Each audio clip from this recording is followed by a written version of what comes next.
di atas kita tuh ada TV. Nah disitulah pertama kali aku tahu papa tuh seorang bandar karena news anchornya langsung ngomong berita tentang Freddy Budiman. Apa sih rasanya kita tahu orang yang kita sayangin bakal pergi di waktu yang kita tahu. Aku kalau ngeliat jam, Ntar lagi gak ada 3 nih jam gitu. nih papa udah gak ada lagi. Setelah papa gak ada, jangan pernah mengeluarkan air mata lagi. Mulai hari ini, maafin papa, biarkan papa pergi dengan tenang.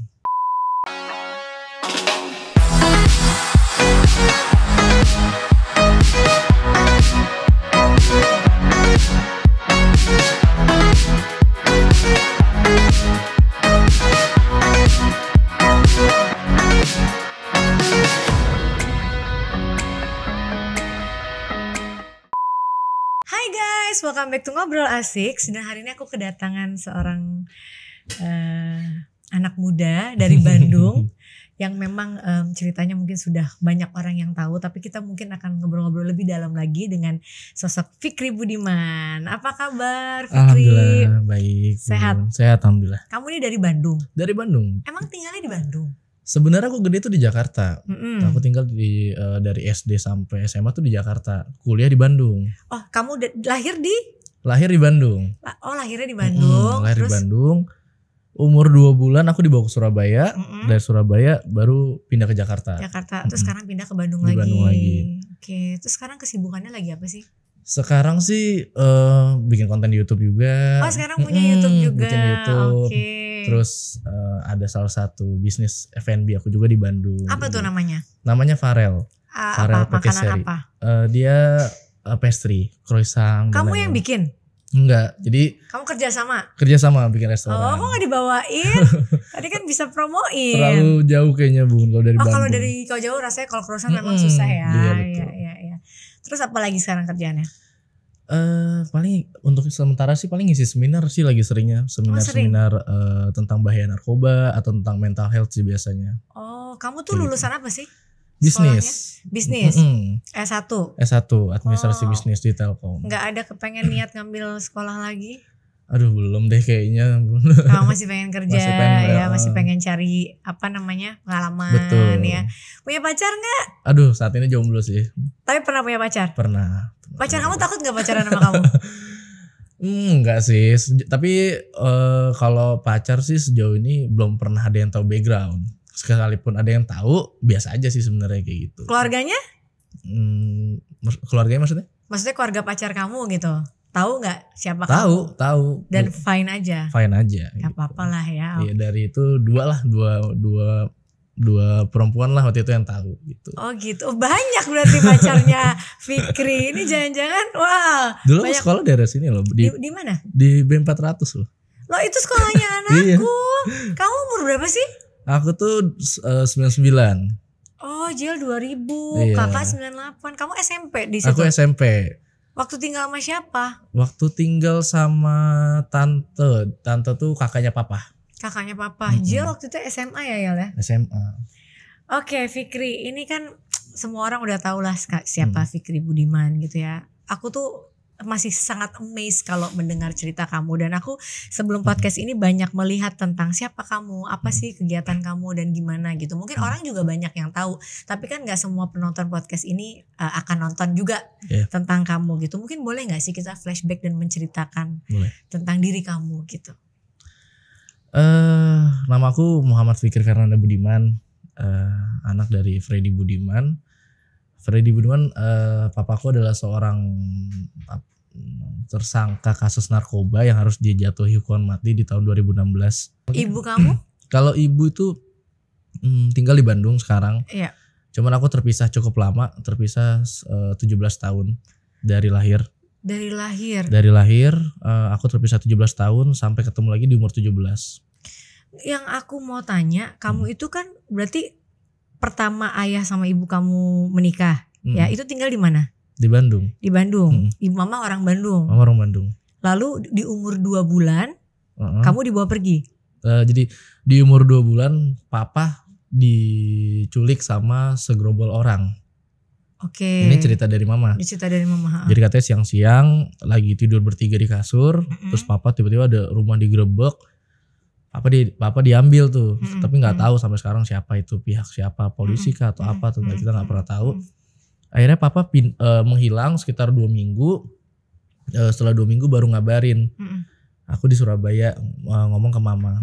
Habis itu akhirnya aku diambil di umur 2 bulan itu, aku diambil sama papa. Kenapa mama kamu nggak ikut saat itu? Aku juga nggak tahu tuh alasannya. Kamu karena nggak pernah tanya? Tidak diperbolehkan pada saat itu. Jadi yang diambil ke Bandung itu hanya aku. Tapi kan mama kamu masih jadi statusnya istrinya papa kan? Masih. Dan kalau misalnya cerita dari mama tuh, mama lari-lari ngejar papa gitu-gitu. Terus jadi ngambil aku tuh bukan papa sih. Lebih ke orang suruhannya gitu. Kayak gitu. Terus akhirnya lose contact sama mama. Iya, lose contact. Iya, 17 tahun. Setelah dari situ. Terus papa nikah lagi. Jadi total istrinya papa tuh ada berapa? Ada 5. Yang pertama itu? Yang pertama di Kalimantan. Di Kalimantan. Punya anak? Punya anak 1. Cewek. Sekarang sama kamu hubungannya baik? Baik.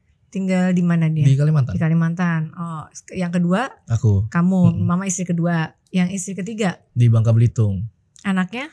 Ada 1. Yang keempat? Laki-laki. Yang keempat di Cirebon. Di Cirebon. Punya anak? Punya anak 1 perempuan. 1 juga. Yang kelima? Yang kelima orang Palu tapi dia belum punya anak. Gak punya anak sama papa. Itu yang menemani papa sampai akhir hayat. Betul. Dan diislamkan sama papa juga di dalam penjara. Oh iya. Ibu ini diislamkan sama tadinya agamanya? Agamanya Kristen.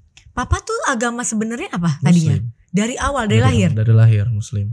Oh, nah, kebetulan istri yang terakhir itu sampai sekarang masih dalam penjara. Terlibat kasus yang sama papa. Oke, wait. Complicated ya. Jadi istri yang terakhir yang nemenin papa itu sampai sekarang di penjara, cuma nggak kena hukuman yang sama? Nggak kena hukuman yang sama, cuman lumayan lama hukumannya. Kasian. Kamu sering masih berhubungan semua kok. Masih kamu baik gitu ya? Masih keep in touch. Berarti semua. Fikri ini punya adik kakak 4 total ya? Iya, itu pun 4. juga masih baik hubungannya? Baik semua. Fikri, gimana sih rasanya menjadi seorang anak Freddy Budiman? Yang pasti udah berat. Yang pastinya pertama kali aku rasain tuh berat dan sulit sih sebenarnya ngejalanin hidup tuh sebenarnya. Gak mudah pastikannya buat kamu gitu. Gak mudah banget. Maksudnya dari dulu tuh mungkin sempat ngerasain kasih sayang orang tua, tapi hanya berjalan beberapa tahun setelah. Karena berubah-berubah ibu kamu. Berubah-berubah. Dekat sama papa ya kalau bisa diperhitung dari tahun 99 sampai 2007. Sisanya 2008 sampai sekarang ya sendiri aja gitu. Wait, Bunda mau tanya. Yang ibu yang kamu paling deket tuh ada gak? Gak ada sih. Jadi kamu hidup selama 17 tahun tanpa kasih sayang seorang ibu? Betul. Tapi kamu bisa sekuat ini ya gitu? Karena mungkin dari awal tidak diperkenalkan. Jadi aku gak pernah mengenal. Kalau yang aku rasain seperti itu. Jadi kayak beda kalau misalnya sudah pernah merasakan kasih sayang seorang ibu terus ditinggalin mungkin itu beda karena kamu sosok kamu hanya ayah dan keluarganya. Betul. Jadi dari awal ya seperti itu. Jadi Fikri lahir tinggal sampai berapa tahun itu sama keluarga ayah? Sampai sekarang. Kalau misalnya bisa diperhitungkan ya sampai sekarang dekatnya sama keluarga papa. Tapi sempat nggak tinggal sama papa? Sempat tahun dari 99 sampai 2007. Berarti itu kamu umur berapa? Aku lahir 99 berarti sampai umur 8 tahun. Itu tinggal sama papa? Sama papa. Dengan istri yang ketiga. Kondisinya saat itu gimana? Kalau aku ngeliat papa itu sosok ayah yang tegas, baik, galak. Nah itu. Galak, papa tuh galak ya? Galak banget. Dan tegasnya itu dia ngedidik anak cowoknya lumayan keras banget. Contohnya? Contohnya maksudnya dia tuh tegas kalau misalnya kita kalau makan tuh harus benar makan, nggak boleh sambil main HP atau main game atau nonton TV. Benar tegasnya kurang lebih kayak gitu. Kalau sekolah harus yang benar-benar on time, bangun tuh nggak boleh kesiangan seperti itu. Oh, papa tuh tegas, galak. Dan selama aku tinggal di Bangka Belitung di saat itu, ya aku ngeliatnya papa nggak ada kebayang papa adalah seorang bandar, karena papa punya bisnis di sana waktu itu. Apa tuh? Optik kacamata. Sama jual beli handphone di Bangka Belitung. Jadi gak ada kecurigaan mengenai bandar. Tapi di saat kamu beranjak dewasa, ada gak sih kecurigaan bahwa jangan-jangan papaku nih kerjaannya ini nih gitu, atau papaku make nih gitu? Kalau make ada. Ada. Kamu punya feeling di umur berapa? Di umur mungkin 10, 11 tahun, 12 tuh udah mulai mikir. Karena aku sering ke Surabaya. Iya. Aku mainnya sama teman-teman papa tuh. Kelihatan maksudnya kayak papa tuh sering teman-temannya sering cerita tuh kehebatan papa gitu. Seperti kayak misalnya, papamu tuh keren, apik cak gitu-gitulah, maksudnya kayak ngomong sesuatu yang hebat, padahal di mataku papa hanya seorang pembisnis biasa gitu. Itu ada kecurigaan kayak gitu. Tapi pernah nanya nggak kamu sama papa? Soal apa? Saat ya itu papa kerjanya sebenarnya apa sih saat kamu curiga? Apa kamu tahan Nggak sendiri? pernah aku tahan, selalu aku tahan. Aku tipikal orang yang apapun yang aku rasain aku mendem sendiri. Tapi saat kamu tumbuh sampai papa nggak ada ya, jangan sampai sekarang. Orang yang paling support sistem kamu tuh siapa? Aduh, jawab papa sih sebenarnya. Tapi kan papa ada dan tiada nih di dalam perjalanan kamu kan. Iya. Support sistem kamu entah mama juga nggak ada, papa nggak ada, tante Nggak kah? ada sih Nggak sebenarnya, ada. nggak ada. Jadi kamu hidup dengan diri kamu sendiri. Aku merasa seperti itu Wow. dari dulu. Jadi ya nggak, kalau misalnya selalu sih aku sempat beberapa kali ditanya, aku nggak bisa jawab sih karena aku nggak ngerasain siapapun. Nanya papa aja, cuma papa juga begitu kan, hilang-hilangan. Tapi itu buat kamu sedih gak? Akhirnya sekarang sedih, kayak aduh, kalau akhirnya menyesalkan. Jadi kenapa ya dulu tuh nggak nikmatin waktu sama papa, kenapa dulu nggak seperti ini, nggak seperti. Jadi penyesalannya di sekarang malah. Dalam perjalanan kamu nggak pernah tanya, "Pak, mamaku mana sih?" gitu? Nanya di umur 16 ke 17 tahun. Apa jawabannya? Aku pas ulang tahun terus aku tanya, "Pah, aku pengen tahu mama." Gitu. Di dalam penjara aku nanya. Oh, itu udah di dalam. Aku nanya pertama kali tuh, aku bilang, papa nanya kan, jadi ulang tahun nih lagi dirayain di dalam penjara, terus dia nanya mau kado apa. Terus aku bilang, aku mau ketemu mama kandung, aku bilang. Terus papa bilang, oke, Dede sudah siap. Akhirnya papa minta ke petugas sipir, minta kertas sama pulpen, ditulisin semuanya alamatnya.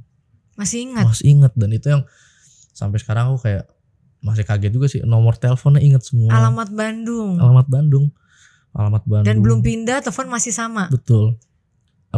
Silsilah keluarganya benar-benar ingat semua, ditulisin lengkap. Habis itu dikasih ke aku. Besoknya aku langsung berangkat ke Bandung sama tante, suaminya, dan anak-anaknya mereka.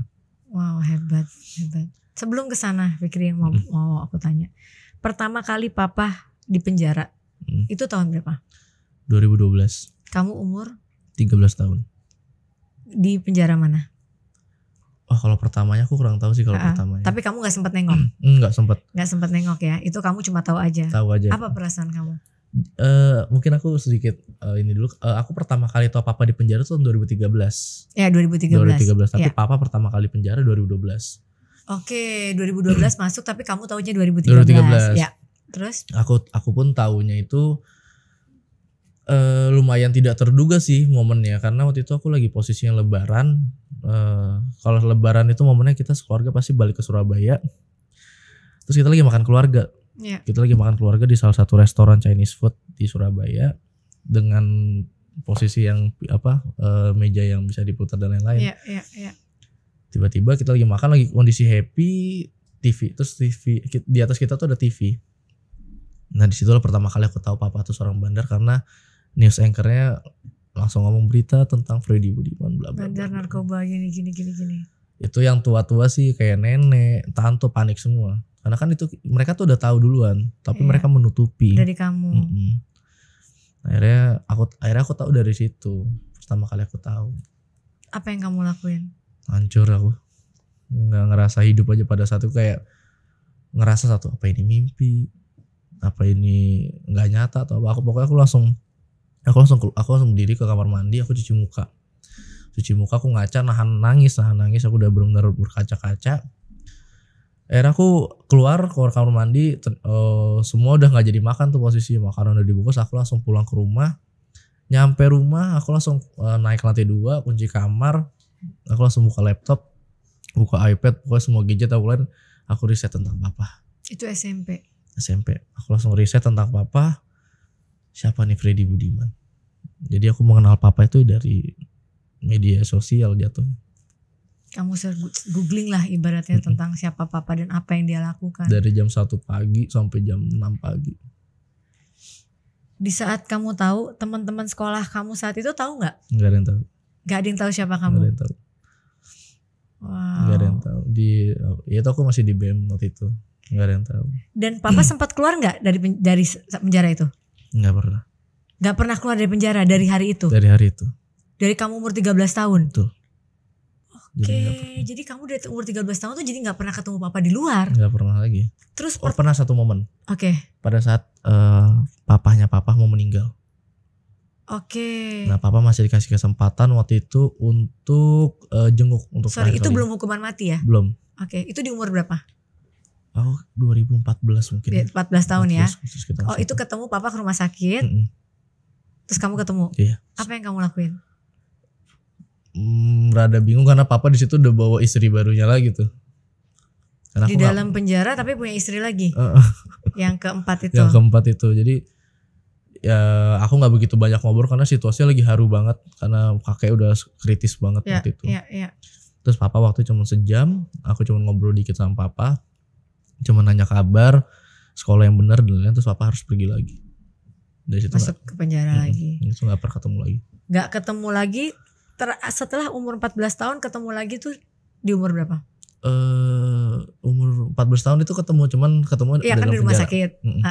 Itu udah mulai rutin itu ketemunya. Oh akhirnya mulai dari rumah sakit mulai ketemu. Mulai ketemu. Kamu ke penjara. Ke penjara. Penjara mana? Pertama kali di BNN.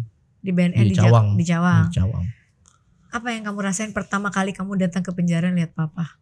Setelah aku riset yang begitu banyaknya itu, aku akhirnya nungguin momen kapan nih bisa ketemu papa. Akhirnya waktunya 1 tahun. Dari yang aku riset itu 1 tahun. Ketemu pertama kali aku di ruang tunggu terus nungguin papa keluar, aku langsung nyamperin nangis. Tangisan pertama aku nangis. Terus yang satu aku tanyain ke papa, kenapa papa bisa seperti ini gitu, kenapa nggak kebayang, maksudnya aku dari dulu nggak kebayang punya papa seorang bandar narkoba tuh nggak pernah ada terbayang di otak aku sih. Iya. Jawabannya? Papanya minta maaf. Gak punya jawaban lain. Gak punya jawaban. Maafin papa. Saat itu hukumannya apa? Seumur hidup. Lalu ketemu, kamu mulai sering ketemu tuh dari situ ya? Sering ketemu. Itu papa pindahnya berapa kali? Wah papa lumayan sering sih. Total mungkin bisa 5-6 kali. Yang kamu ketemu tuh berarti di BNN, Salemba, Cipinang, Gunung Sindur, Nusa Kambangan. Pertama kali papa dihukum hukuman mati itu di mana? Dapat vonis hukuman mati itu waktu di penjara mana? Cipinang. Terus waktu kamu tahu papa dapat hukuman mati, kamu apa perasaannya gitu?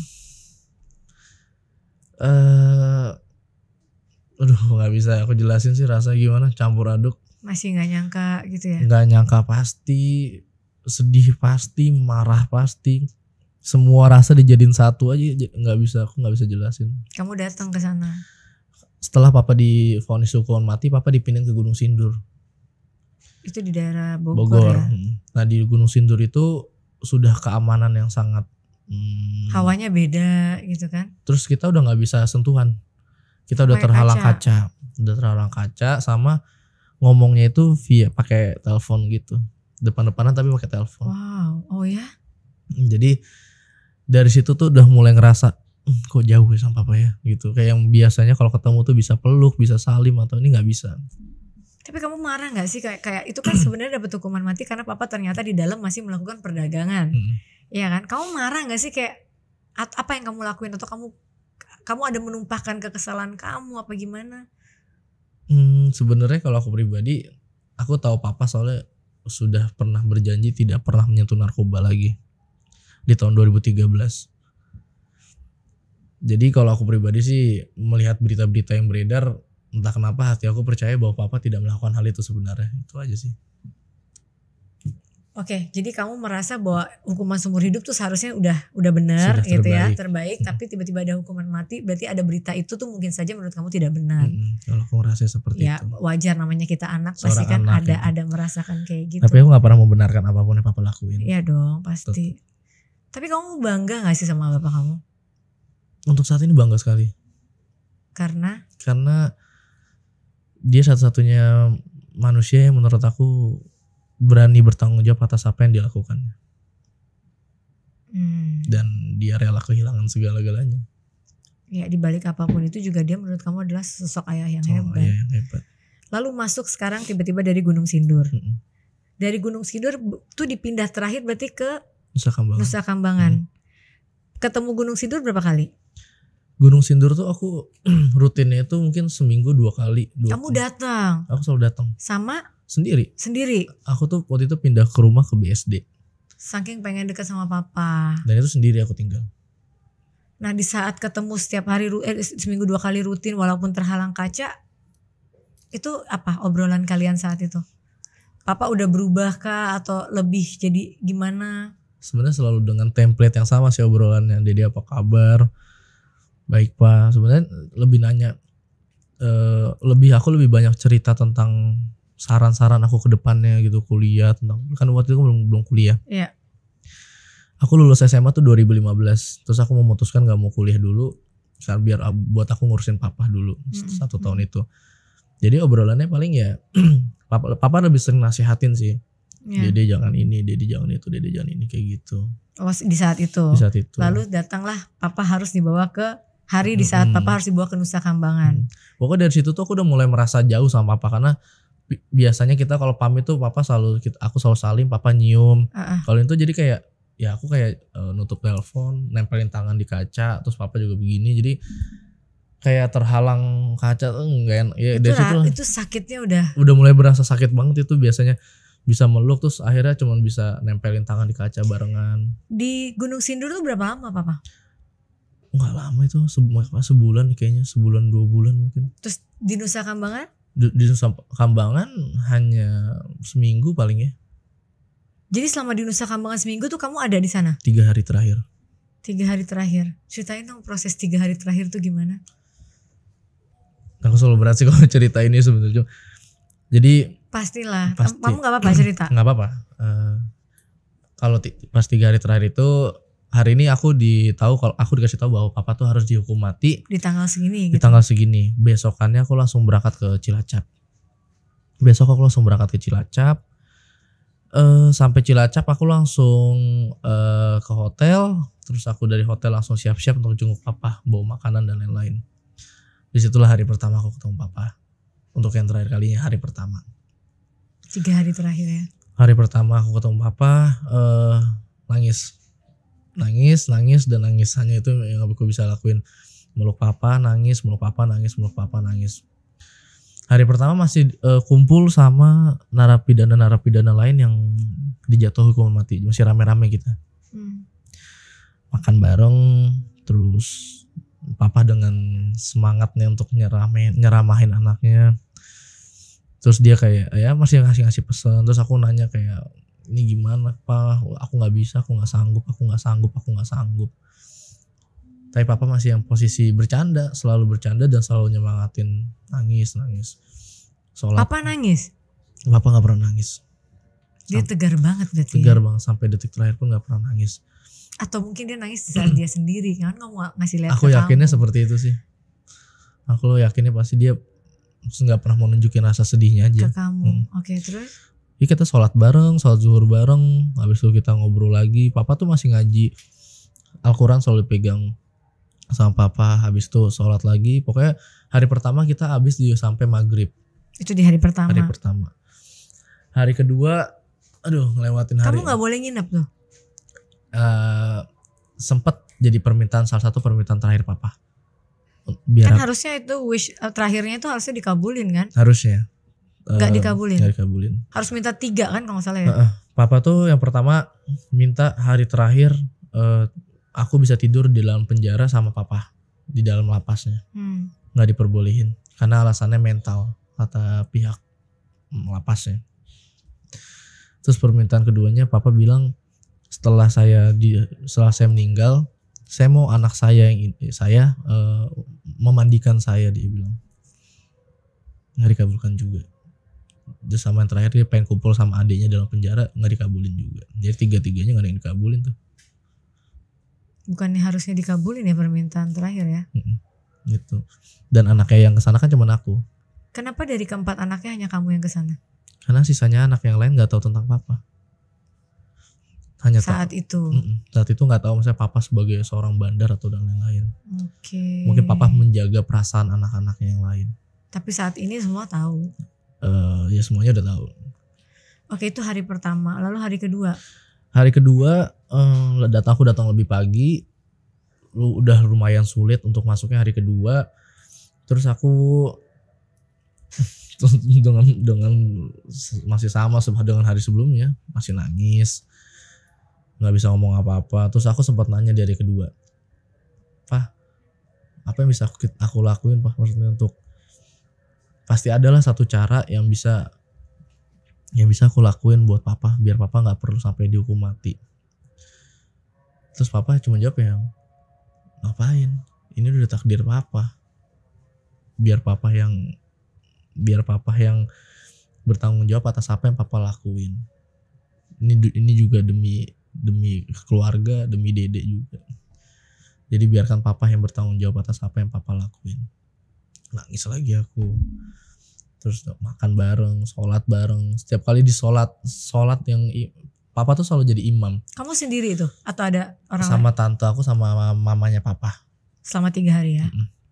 Sama adiknya papa juga. Jadi berempat kita. Jadi setiap kali ketemu berlima.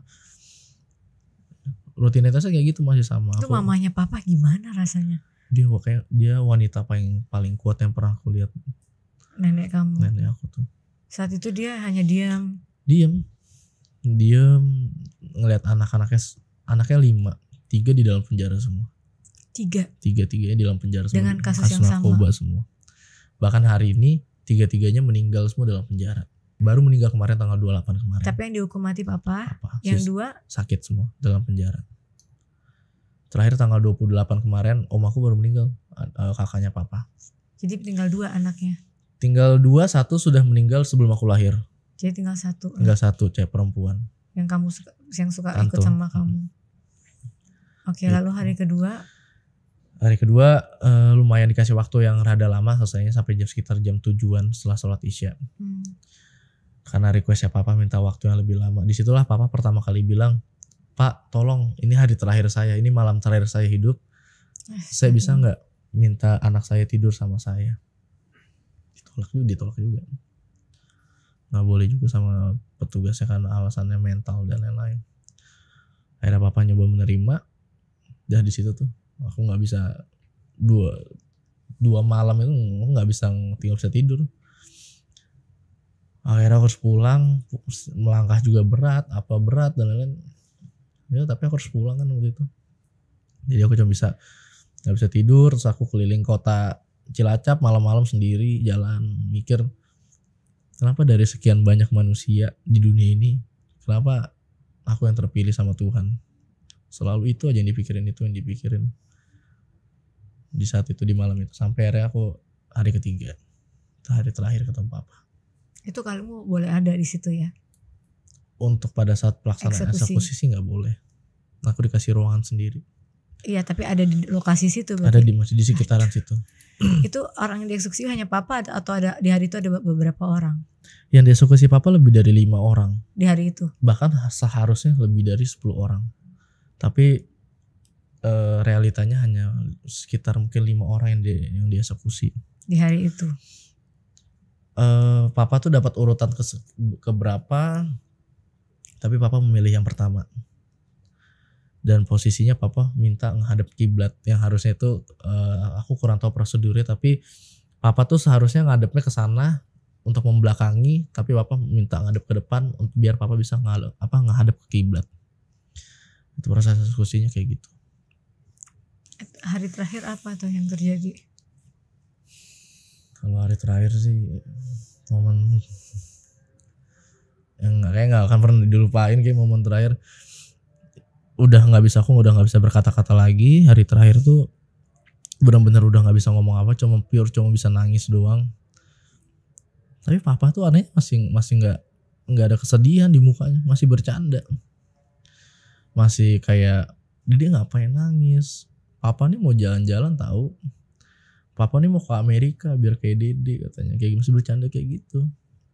Masih kayak ngajak mandi bareng. Terakhir kali papa di luar penjara Dede masih segini katanya, masih papa mandiin. Sekarang Dede udah gede, masih mau nggak mandi sama papa kayak gitu. Terus kita sholat bareng, udah nggak bisa, aku udah nggak bisa ngerasain apa-apa itu, udah nggak bisa ngerasain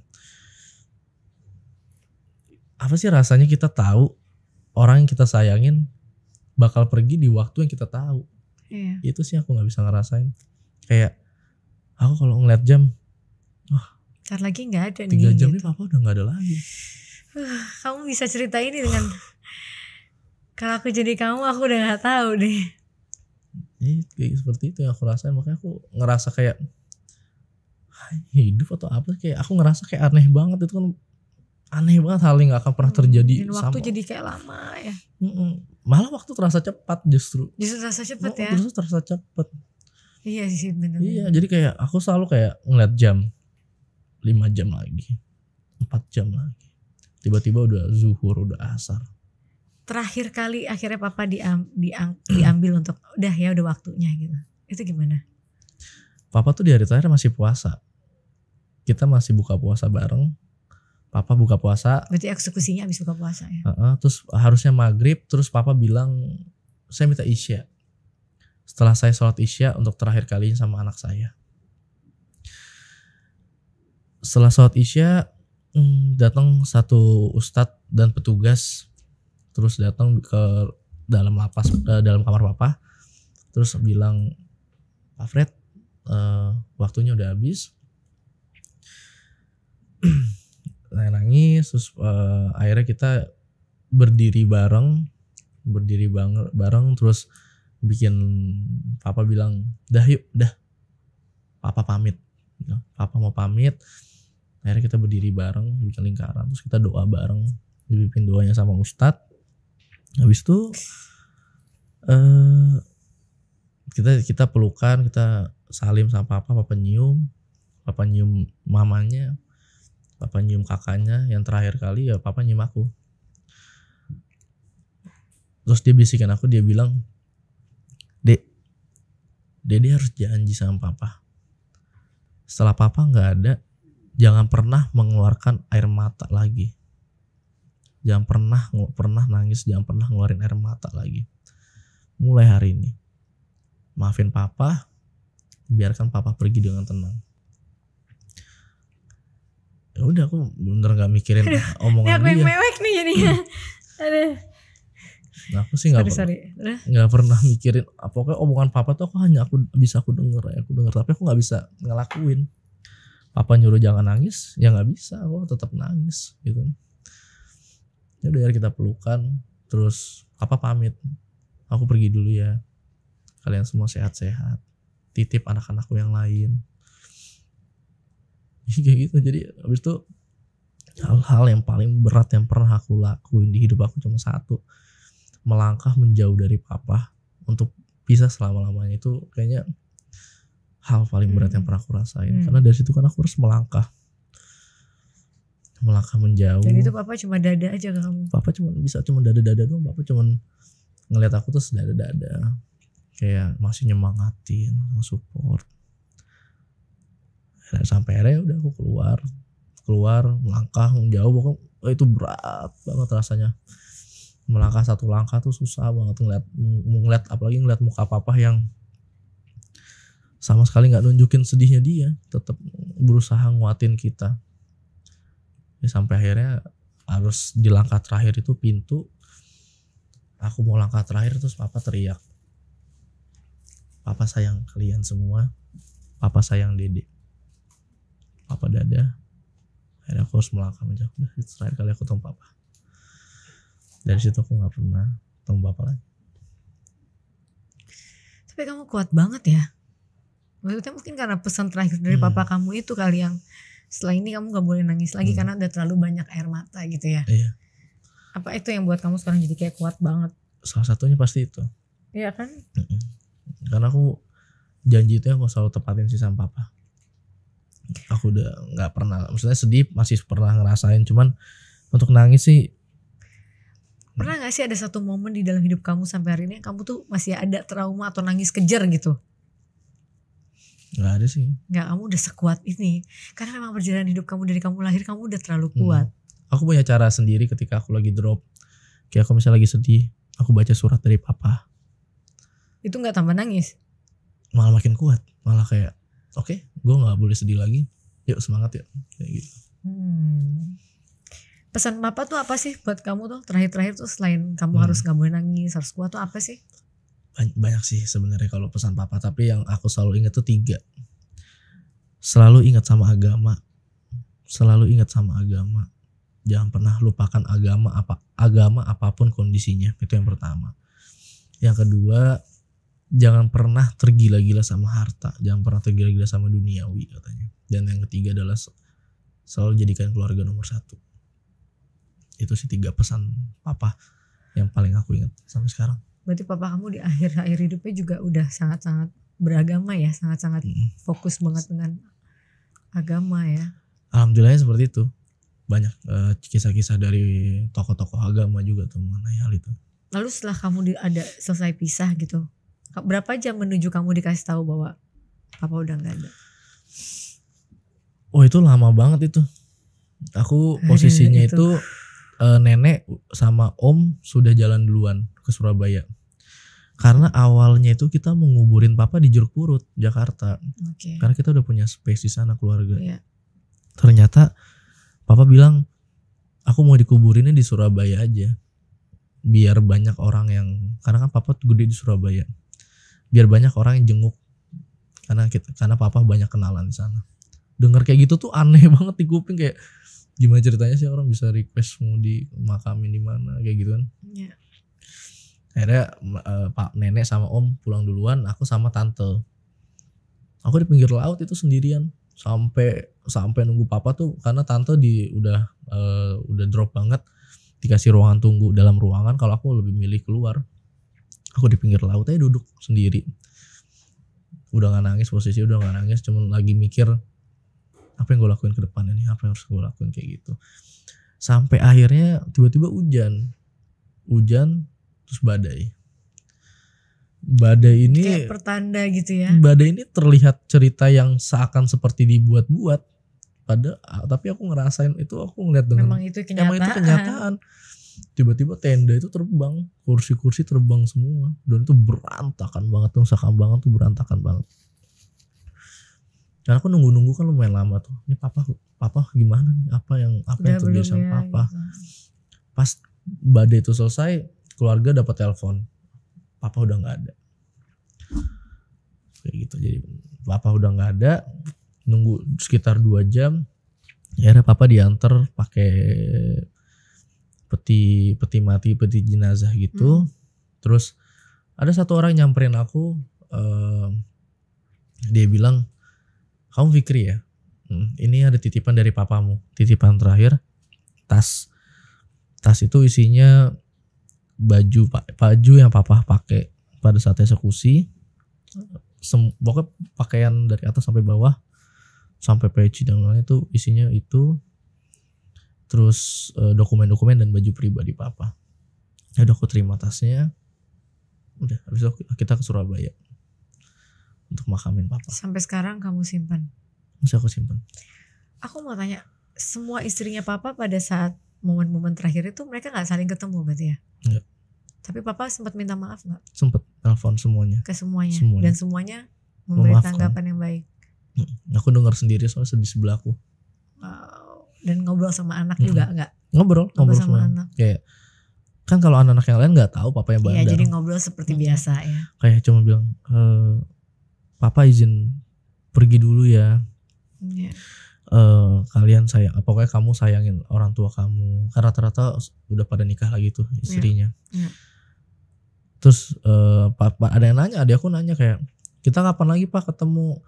Papa cuma jawab, nanti kita kumpul rame-rame, suatu saat nanti kita kumpul rame-rame, tapi papa belum tahu kapan. Belajar dulu yang pinter ya, nanti ketemu lagi, kita kumpul satu keluarga semuanya. Kayak gitu jawabannya. Gak bisa sih kalau luar biasa. Hubungan kamu sama mama sekarang baik? Baik, sebenarnya baik-baik aja. Mama udah nikah lagi? Udah nikah lagi, udah punya anak 2. Pada saat aku ketemu tuh udah nikah lagi, udah punya anak 2. Cuman aku ya lebih memilih tinggal sendiri aja. Kamu di Bandung tinggal sendiri. Tinggal Tapi sendiri. mama tinggal di Bandung. Mama tinggal di Bandung. Sering ketemu enggak? Ya normal mungkin kayak 2 minggu sekali gitu. Berarti kamu nih hidup memang struggle buat diri kamu sendiri ya. Ya mungkin kalau lagi seperti itu. Dan itu yang membuat kamu mungkin terpilih karena kamu memang kuat kali anaknya. Ya aku lihat dari tadi kamu memang sangat kuat gitu. Harapan kamu apa buat diri kamu sendiri? Harapan ya. Aku sih pengennya kalau saat ini melihat dari orang-orang yang sudah mendengarkan cerita papaku lebih termotivasi dan lebih semangat lagi sih hidupnya. Aku berharapnya siapapun yang dengar kisah aku ini setelah mendengarkannya dia jadi semakin semangat aja, karena masih banyak banget orang yang ketika mendapatkan satu masalah malah berlarinya ke arah yang buruk. Iya, ngambil jalan yang gak benar. Ngambil jalan yang gak benar. Itu juga. Kamu kan gak mau merefleksikan apa yang papa lakukan dong. Betul. Dan papa tuh bilang orang makan narkoba tuh karena stres, karena punya masalah dia lari ke narkoba. Makanya salah satu niat aku muncul ke publik untuk membawa cerita ini yaitu. Saat kamu tuh turun ke publik itu, ada gak sih sedikit orang-orang yang membuat kamu kurang nyaman gitu? Atau mereka semua support? Mungkin orang-orang yang malah nganggep aku ini kayak misal, kan aku selalu bilang kayak aku nggak setuju dengan hukuman papa kayak gitu-gitu. Paling orang-orang yang seperti itu sih yang jadinya. Namanya anak, wajar lah. Kita anak mau seburuk apapun orang tua kita pasti mau ya pasti seburuk apapun dia di luar, dia akan baik di mata entah anaknya atau suaminya gitu kan, pasti kayak gitu. Tapi maksudnya kayak orang-orang lain gitu, temen atau apa yang ini anaknya ini itu gak ada yang gitu. Cuek aja sih. Kamu lebih cuek lah ya. Nggak begitu dipikirin, cuman kan jadi banyak temen yang tahu kan. Iya. Circle daripada ya semua kaget sih semuanya. Enggak, saat kamu nanti, kamu kan umur berapa sekarang? 22. Kamu kan pasti mau menikah gitu. Akan berat nggak buat kamu saat nanti mencari perempuan? Kadang-kadang nggak semua ya, tapi kadang-kadang nanti ada keluarganya yang wah ini anaknya ini, menurut kamu cuek atau ya emang ini aku apa adanya gitu. Ya aku sempat mikir ini sih, mikir kan? ini. Cuman ya kalau aku pribadi ya aku harus nyari perempuan yang emang nerima apa adanya sih, termasuk keluarganya. Betul, karena kan apa yang orang tua kamu lakukan ternyata membuktikan kalau kamu jauh lebih baik dan kamu tidak mau seperti itu. Iya. Sempat kepikiran kok aku soal hal itu. Cuma mau gimana kan, aku harus jelasin. Iya. Gitu. Jadi harapan kamu ke depan, cita-cita kamu yang belum tercapai apa sih? Jangan sedih-sedih, kita bahas yang senang-senang sekarang. Cita-cita seorang Fikri Budiman ke depan tuh mau jadi apa sih? Mau lanjut sekolah kah? Atau pengen mendirikan apa? Atau mau jadi apa kamu? Kalau aku sekarang lagi mempelajari mengenai yayasan kemanusiaan. Lagi sudah mulai ngobrol juga tentang untuk yayasan ini, karena fokus aku mau tentang kemanusiaan dan memberantas narkoba. Ya.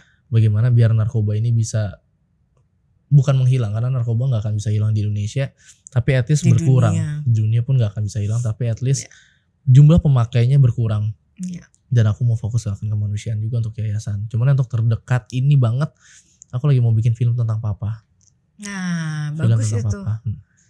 Udah mulai proses. Sudah mulai proses. Tinggal lagi udah mulai berjalan prosesnya. Tinggal lagi nyari siapa pemeran yang cocok dan lain-lainnya.